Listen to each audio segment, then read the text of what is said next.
What is up, guys? MMA Mafia coming at you with another video. Today we're going to be going over the flyweight division, the state of it right now. It's not looking good. It's looking pretty wicked for the flyweight division right now. We're going to be going over the Alexandre Pantoja and Kai Asakura fight that was just announced a couple days ago, which is insane. Kai Asakura coming in first fight in the UFC, and he's getting put right into a title fight, which is crazy. But the flyweight division not looking too great right now. I don't know. There's a lot you can do right now. As you see the number 1 and the number 2, Brandon Royval, Brandon Moreno. Brandon Royval has already lost twice to Pantoja.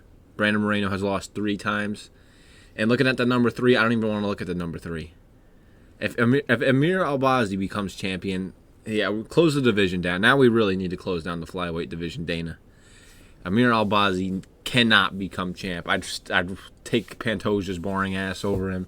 There's not a lot of people in the division either with a good personality, someone who's talking trash or anything going on in the flyweight division at all. You know, we got the champion Pantoja. All we hear is, I deserve to be here, guys. I tried so hard. Did so much to be here. Every fucking post-fight interview. We got Brandon Moreno. I like to play with Legos. Give me a Lego. Let me build a Lego. We got Amir Albazi. Boring as hell. We got Kai Kara-France acting like a sped every fight.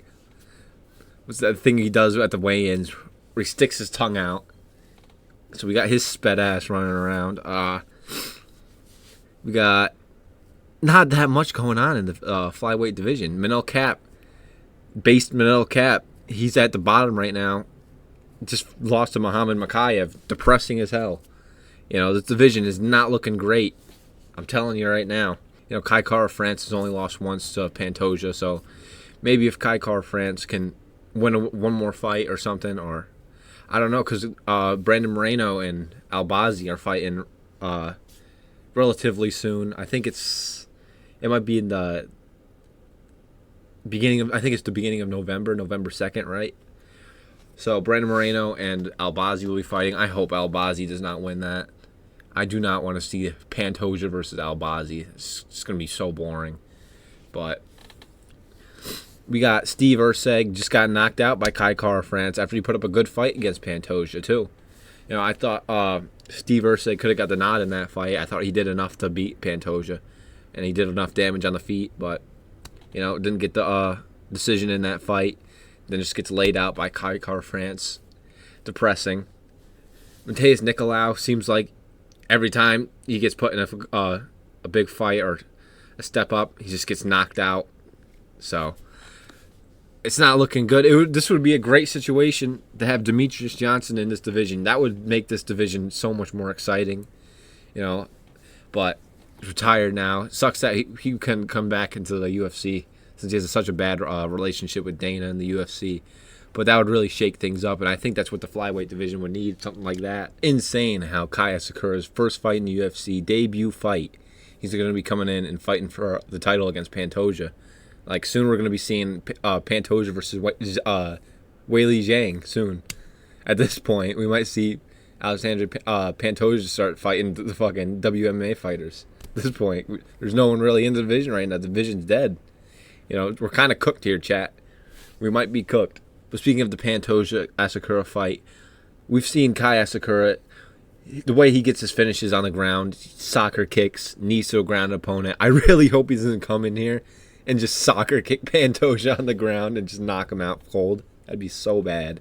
But hopefully, that'd be pretty cool if what I was saying in the last video, if we change the rules and we allow stuff like that. That would make the fight a lot more entertaining. It would stop a lot of these people nut hugging and holding up against the fence. You know, it would be a great rule change, I think, in my opinion. But I don't know if the UFC would be doing that. We're going to scroll through the division a little bit and look around. You know, Tatsu Ortega just lost. Not really going to be coming up the rankings too quick now. Manel Kape, unfortunately, fell down to the number 9 spot. So depressing. He was supposed to be the one, but I don't know where his career is going to go from here. He's fighting Bruno Gustafsson da Silva soon. He's number 12, fighting backwards. Unfortunate, but you know, he just lost a fight against Muhammad Mokaev. Thank God Mokaev's out of the UFC. No one wanted to see his boring-ass style. That was a scumbag move to go up to Manel Kape, ask for a picture, and then fucking sucker punch him. That was such a pussy move. But Steve Erceg put up a great fight against Pantoja. He's not up the rankings anymore. He's going to have to fight a little bit down here now. It was already crazy when Steve Erceg got the title fight. I think he was ranked at like number 11, number 12 when he got it, which was already crazy. But now we're getting Kape Asakura fighting for it in his first debut fight in the UFC. So it's looking a little wicked over here in this division. You know, we got an inbred coming up. Not too exciting. Tim Elliott's all down here. Cody Durden, you know, the classic flyweight scrubs. Matt Schnell still in the UFC, surprising. But, oh no, he retired. I forgot about that. He retired his last fight. I just remember that. But why is he still in the rankings then? Doesn't make any sense. But, you know, it's not looking too great. Mateus Nicolau, you know, just gets knocked out pretty much every time. He's doing great in a fight. You know, not looking too promising. Oh, Amir Albazi, nightmare for the division. We need Demetrius Johnson back in the UFC. This would make things so much better. Imagine Demetrius Johnson against Brandon Moreno, Amir Albazi knocking his ass out. That'd be amazing. It's so compelling now, too. See how he would stack up against the division today.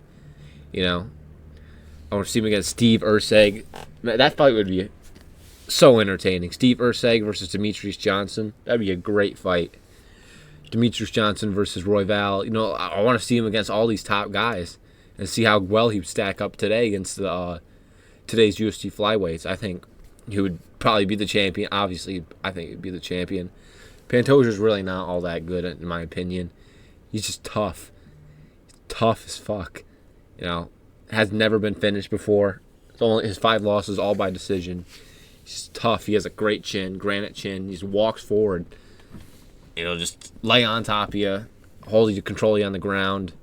You know, I think the Brandon Moreno fight, Brandon did great in the his last fight against Pantoja. You know, it was a really close fight. Could have went either way. You know, but they handed it to Pantoja. But as I was saying, just imagine Demetrius Johnson comes back and fights these top guys. That would be great. Henry Cejudo was talking about coming down to flyweight. I don't know if his old ass is really going to be able to get down to that weight again. You know, he's pretty old. He's pretty old now. I think he's like 38, 37. You know, he shouldn't have retired for that time he did. You know, he was in his prime. He shouldn't have done that. He kind of ruined his legacy right there doing that. But I don't know if he'd be able to come down and make 125 again. He's getting up there in age, you know. Had a bad loss against Merab. Pretty embarrassing on his half.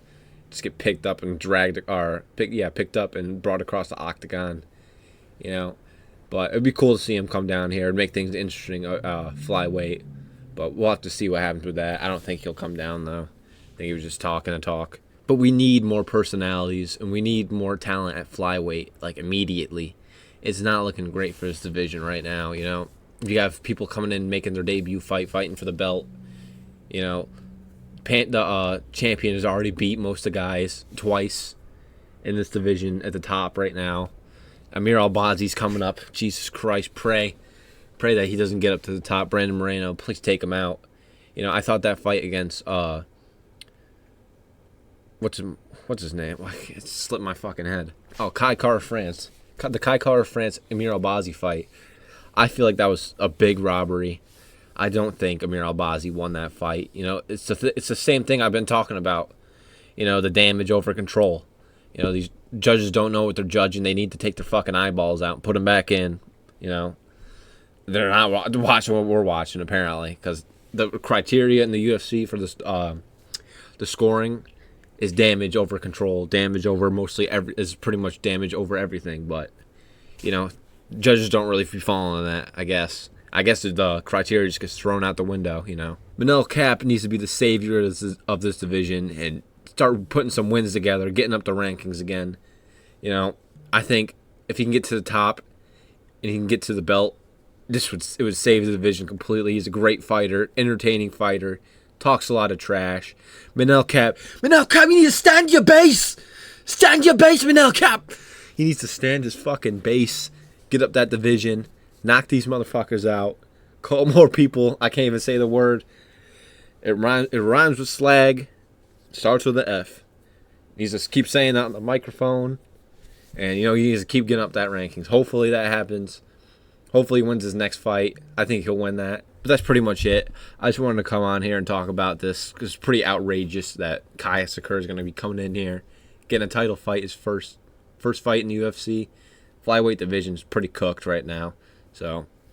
But we got a fight this weekend. Anthony Hernandez versus Michel Pereira. Hopefully Pereira goes in here, knocks him out, does a backflip on his head per usual. He's been doing great since he's moved up to middleweight. Looks huge at middleweight. His striking has looked phenomenal. His grappling has looked great. Submissions are looking great. So hopefully we can see him get to the top of the division. Very entertaining style. One of my favorite fighters on the roster. But that's going to be it, guys. Hope you enjoyed the video. Leave a like, subscribe, comment. Let me know what you guys want to see next.